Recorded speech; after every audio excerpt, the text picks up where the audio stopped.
beleza? Tudo em paz? Estamos aqui iniciando uma gravação da correção de algumas questões para a Olimpíada Brasileira de Biologia, tá? 2024, onde essas questões são referentes à edição 12. E aí estou trabalhando aqui com vocês 12 questões que abordam a temática saúde, tá?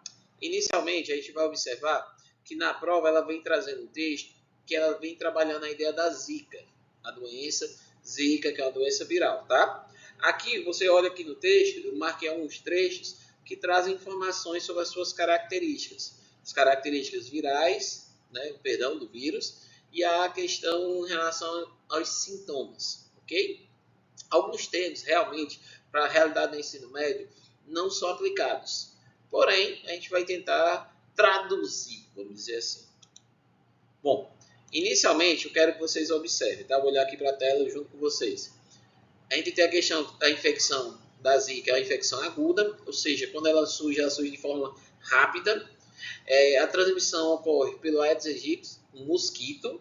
Lembrando que não só a Zika, mas a chikungunya e a dengue, tá? São exemplos de vírus que são transmitidos por mosquitos.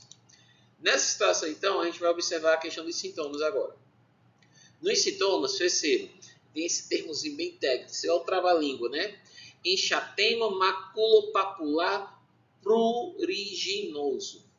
Ou seja, na prática, são erupções que vão surgir na pele, erupções cutâneas, que por sua vez é como se fossem aquelas manchinhas avermelhadas que vão surgir e acabam causando uma coceira irritante, tá? E aí você só eu falar isso já puxa na memória o que vem a ser esse sintoma para Zika.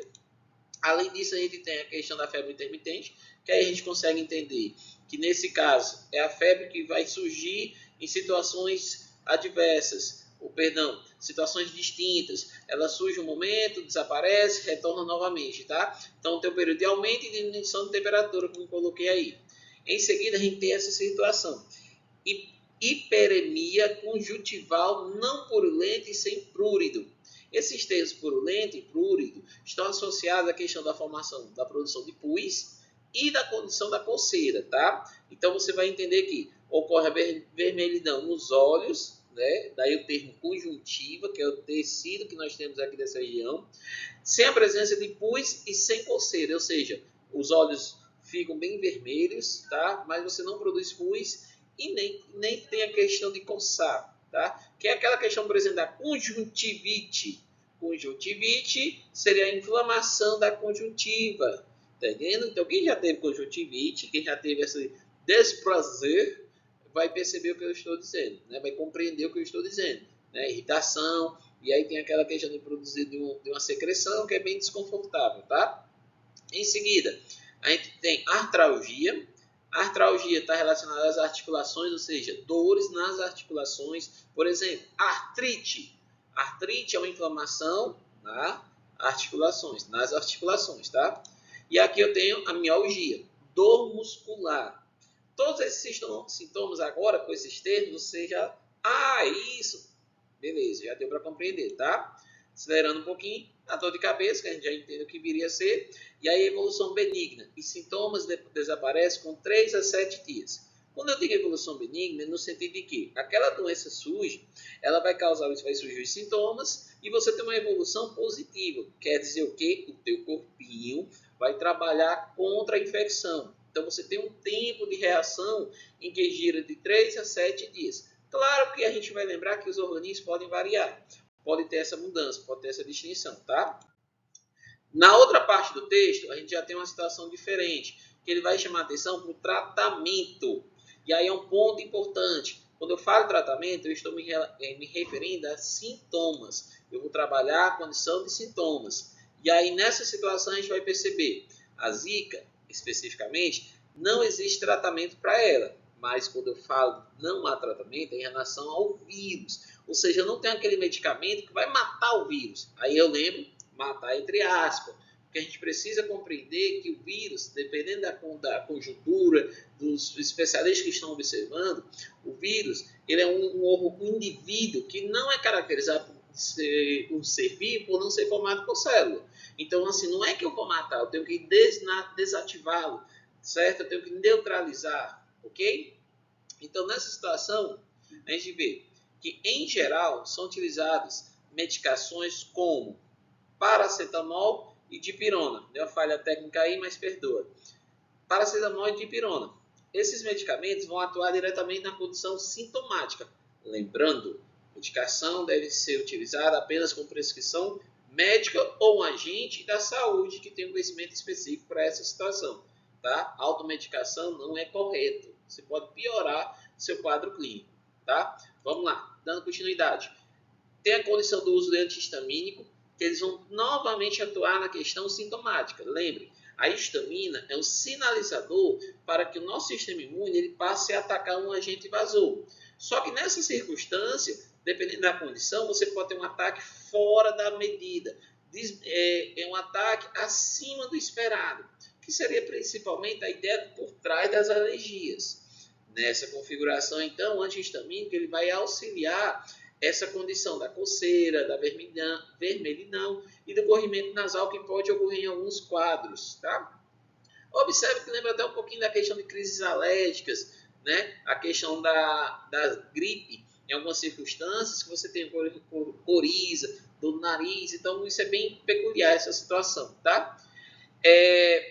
Outra situação que eu vou observar é que, assim como a dengue, a zika, para a zika é contraindicado você utilizar o AS, né? Aquele medicamento saborzinho tutti-frutti e tal. Por quê? Porque o ácido acetil salicílico ele gera uma situação de que ele vai atuar diretamente na condição sanguínea, promovendo o quê? A hemorragia. Em que sentido? Se você tem dengue ou zika, você acaba tendo hemorragia devido ao uso dessa medicação.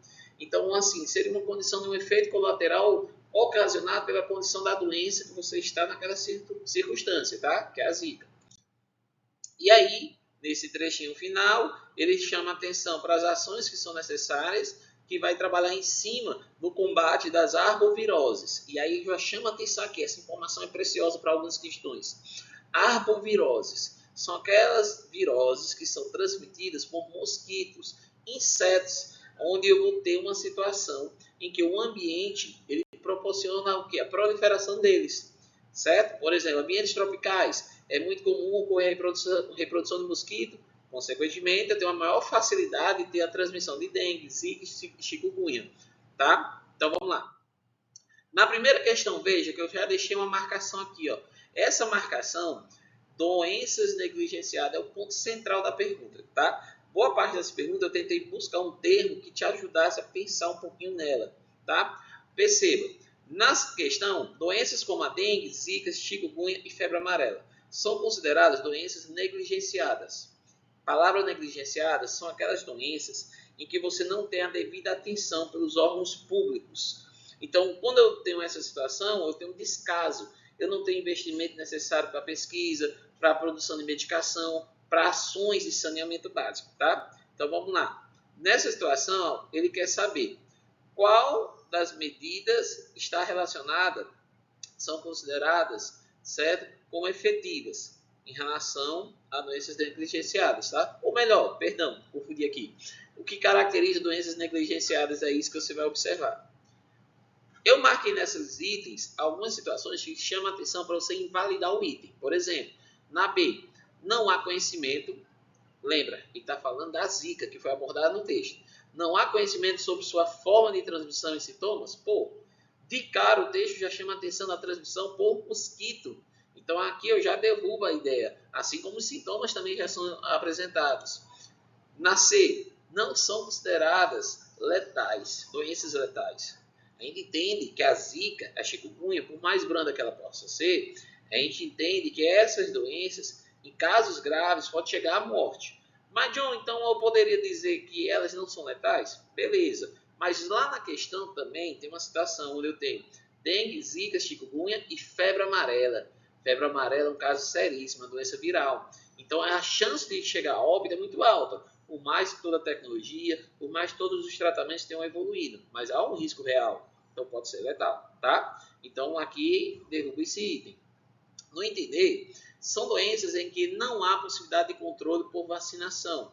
Nessa situação, beleza, não há vacina para dengue, zika e chikungunya. Ok, está correto. Opa, aí atualidade, lembra, já existe pesquisas para dengue, já existem vacinas que estão em testes, tá? Então leve em consideração essa situação. Já a febre amarela já tem vacina.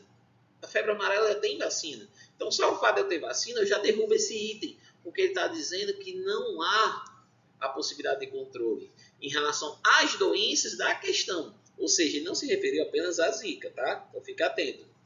No outro item, letra E, são causadas por patógenos desconhecidos. Se você não lembra, patógeno é o agente causador. Quem causa a doença? Nesse caso é um vírus. Então só aí já invalida o item, porque eu já sei que zika é causada por vírus, febre amarela é causada por vírus, assim como dengue e chikungunya. Então não é uma novidade, tá? Logo, vocês já entenderam que letra A é o nosso item correto. Ocorre principalmente em países pobres, logo há menos investimento em pesquisa e seu tratamento. Doenças negligenciadas são comuns em países pobres. Países ricos, dificilmente vai ocorrer uma circunstância dessa, tá? E aí você vai ter uma condição social muito precária atrelada a essa questão de saúde pública. Fica uma questão de reflexão aí, tá? Vamos lá, acelerar um pouquinho para não ficar muito longo o vídeo. Nessa situação aqui, esqueça o tubarão. Acredita-se que o animal responsável pelo maior número de mortes do mundo seja um mosquito. Vivendo junto com o homem, as doenças transmitidas por mosquitos são responsáveis por mais de 1 milhão de mortes a cada ano. São doenças transmitidas por mosquito, exceto. Veja que eu marquei a palavra exceto. Muito cuidado com essas questões. É muito comum também em vestibular e concurso. Essa palavrinha exceto é incorreta, porque às vezes você está aqui gravado aqui a informação, você sabe que é certo, faz a leitura e vai direto no item correto, meio que é automático. Só que aqui eu quero o quê? Que não está correto. Então minha leitura tem que partir dos itens em que vai trazer uma informação em que a doença em questão não é transmitida por um mosquito. Então vamos lá, rapidinho. Primeiro item, vírus. O vírus é transmitido por mosquito, zika é transmitido por mosquito e é uma ação viral, o vírus. No segundo item, malária. Malária também é transmitida por um mosquito, tá? E esse mosquito ele transmite um protozoário, certo?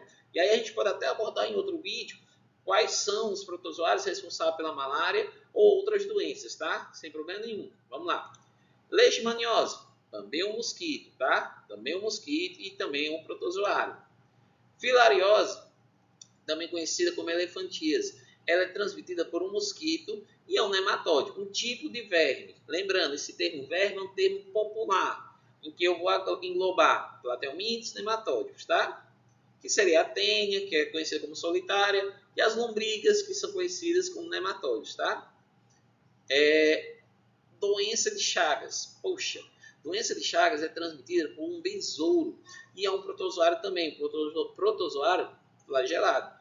Besouro é o transmissor, tá? Também chamado de chupança, em algumas regiões, chamado de barbeiro. Então, ele é transmissor dessa doença, tá? Lembra, ele leva a doença. Quem é o agente causador? É esse protozoário em questão, tá? Lembra, então, nosso item correto aqui é doença de Chagas que não é transmitida por um mosquito. Mosquito e besouro tem diferença? Tem, claro. Eles pertencem ao grupo dos artrópodes, mas eu tenho diferenças em relação ao que? As suas características. Vou dar um exemplo. Normalmente, os besouros, em geral, eles apresentam pares de asas, 6 patinhas, diferente do mosquito, diferente do besouro, tá? Que tem outra configuração, tá? Vai ter até uma questão parecida com essa temática. Vamos lá. Os protozoários são, isso aqui é o lembrete. Os protozoários são unicelulares, eucariontes e heterotróficos.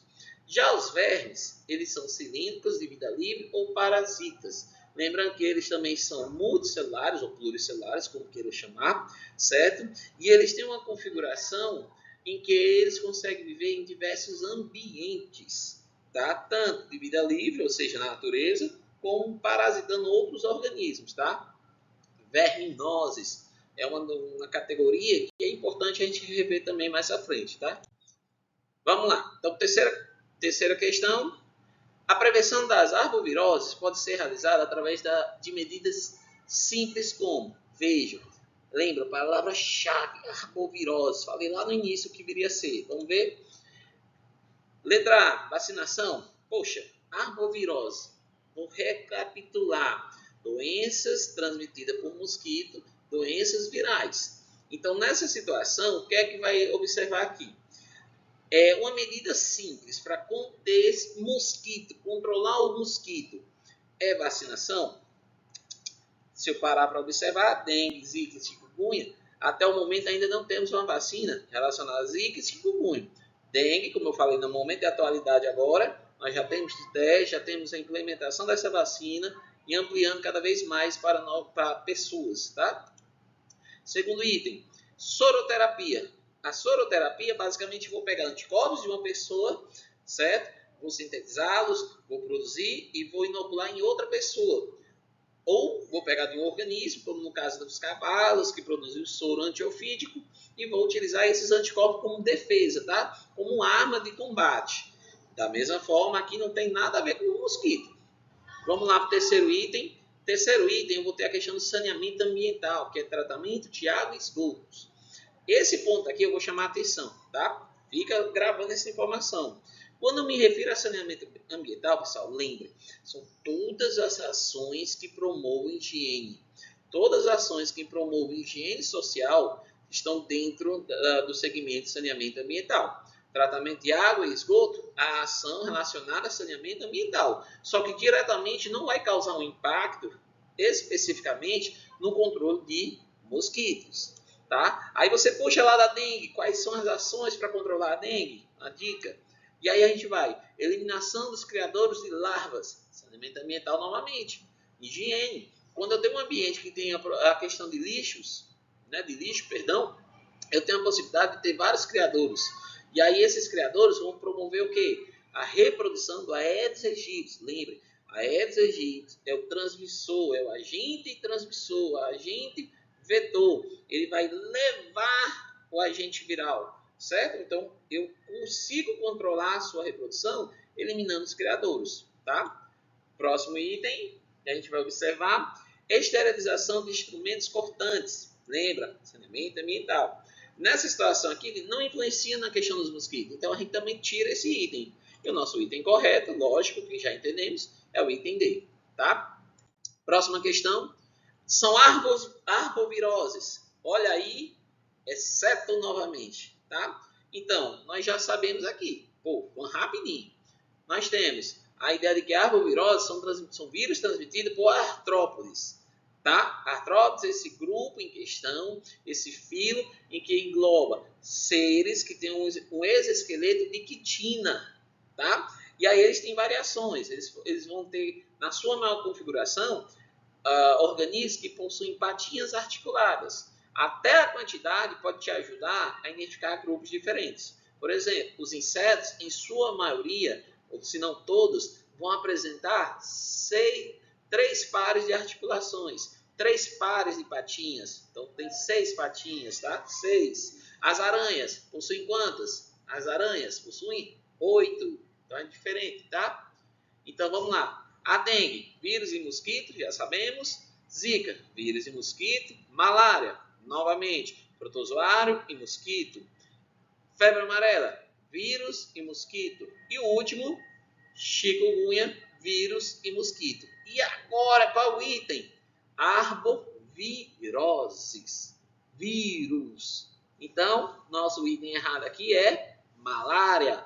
Lembre, a malária é um protozoário, tá? Malária é um protozoário, um organismo unicelular. Por aí já deixa claro, é diferente de um vírus. O vírus é acelular, tá? Acelular.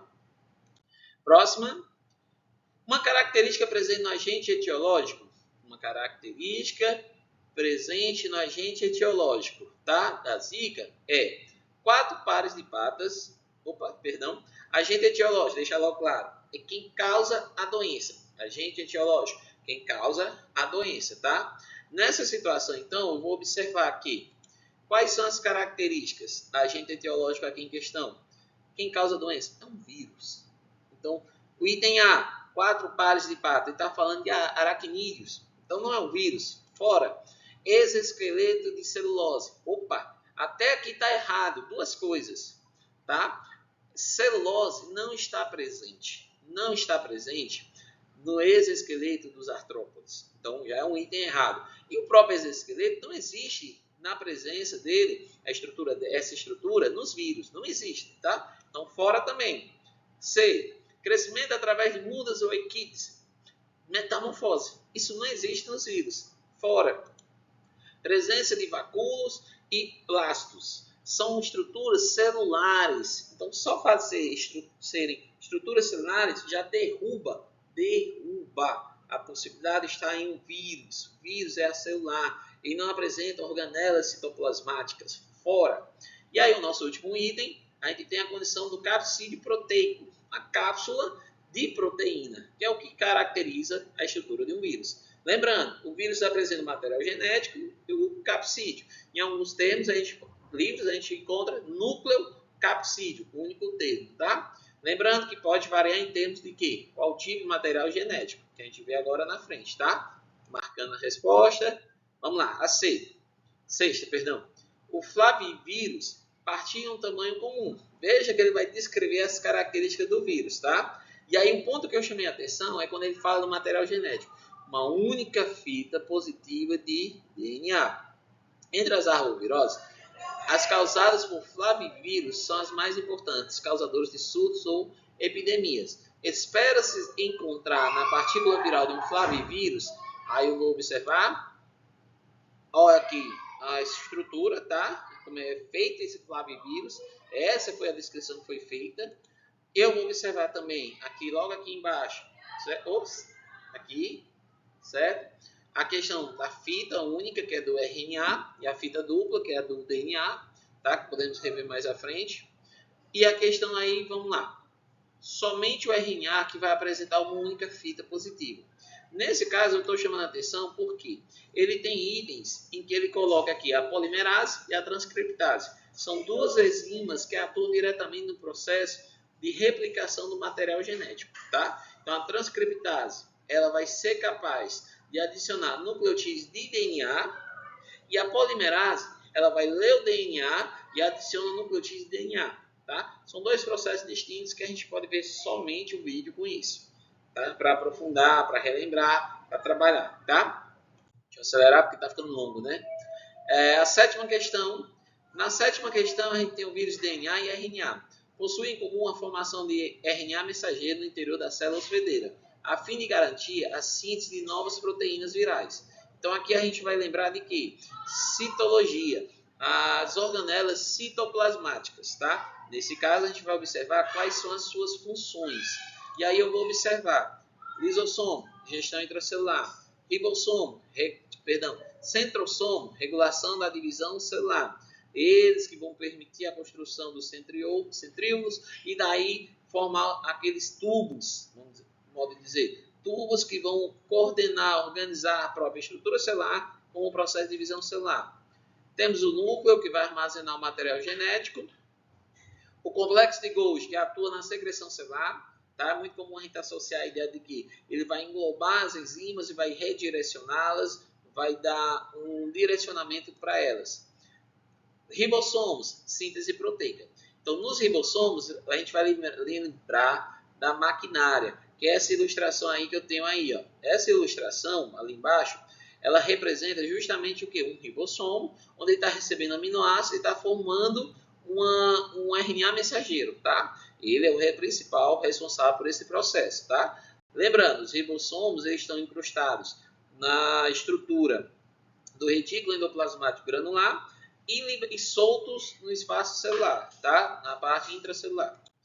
Para finalizar, nossa última questão observe um mecanismo, tá? Esse mecanismo ele vem trazendo à tona como um vírus pode invadir uma célula, tá? Existem diferenças nele. Ele pode ser por uma endocitose normal, ou seja, a célula engole ele, certo? Pode ser por uma reação devido a uma proteína presente na membrana plasmática que permite o acesso, ou pode ser uma camada de gordura, ou melhor, de lipídio, que vai permitir essa situação, tá? Então, nesse contexto, novamente ele quer saber, caso após a endocitose, o vírus seja digerido, palavra-chave, no meio citoplasmático, esse processo seria mediado pela seguinte estrutura. Aí eu tenho ribossoma, síntese proteica, centrossomo, núcleo, complexo de Golgi e lisossomo. Veja que eles, na prova mesmo, mantiveram as mesmas estruturas. Então, se você matou a questão anterior, essa daqui seria tranquila também.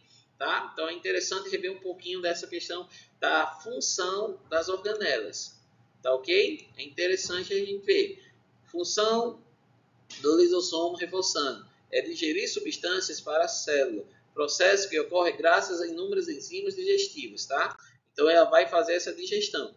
Finalizando a nona questão, eu tenho uma situação de um texto trazendo à tona a questão da zika. Marquei esses pontos aí que você vai ver com calma, certo? Opa, falha técnica, voltou. Em que você vai ver com calma, com tranquilidade, tá? O ponto-chave é essa parte inferior aqui, ó. O terceiro parágrafo, tá? Vamos aqui. A maior parte da floresta zika que beira uma estrada entre a capital, certo? Kampala, salvo erro, e o aeroporto de Entebbe. Tchau. Está sendo destruída por projetos de infraestrutura. Nessa situação, a gente vai observar, então, que a gente vai observar lá na questão um elemento, pronto, aqui, o elemento em que o surgimento de novas doenças na África, Ásia e América vem sendo uma ameaça à humanidade. A questão, ela quer saber por que vem aumentando o número de casos de doença. Tá? E aí ele coloca, a ocorrência dessas novas epidemias pode ser explicada pelo... Então, como é que eu vou poder explicar essa situação? O trecho está aí embaixo do texto, já me deu essa dica. Ele chamou a atenção para a destruição devido à questão de infraestrutura, desmatamento, tá? Os itens chamam a atenção. Ele fala, mutação ocorre em ambientes tropicais? Até acontece, mas não é uma justificativa para essa condição de epidemias e como o texto relata. Na situação aqui da item C, a concentração de poluentes na atmosfera. A concentração prejudica, mata, elimina vários organismos, desde micro a macro. Tá? A condição, então, da letra D, desenvolvimento industrial. O desenvolvimento industrial é necessário. É uma condição, porém tem que ser sustentável. Quando ele não é, ele gera mais danos do que a gente esperaria. Tá? Por causa do avanço, do desmatamento, o avanço das queimadas, por causa da construção de infraestrutura, lançamento de poluentes, N situações, tá? Letra E, baixa renda per capita da população. A renda per capita, necessariamente, ela não vai gerar epidemia, mas ela pode até favorecer, construir condições que possam prejudicar essa situação, principalmente pelo contexto social que nós temos. Ela pode dificultar ações que vão ter impacto na saúde, tá?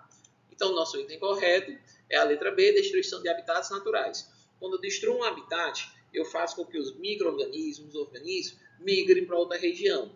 Ao migrarem para outra região, muitas vezes, esses micro-organismos, eles não representavam perigo lá, mas quando eles entram em outro espaço, eles podem gerar um novo problema. É o que pode estar acontecendo com algumas doenças virais, bacterianas, verminosas, protozoosas, enfim, que estão saindo da mata, entre aspas, da mata e chegando nas sociedades onde a construção humana ela chegou assim invadindo. E aí nós seres humanos não estávamos preparados para aquela situação. Então o avanço é rápido, não dá tempo de a gente criar um sistema imune que seja capaz de combater a tempo hábil. Por isso a condição das epidemias, pandemias que são esperadas a ocorrerem novamente, desde que se tenha ações e medidas que consigam conter e eliminar as problemáticas que geram esse contexto, tá? Mas é isso aí.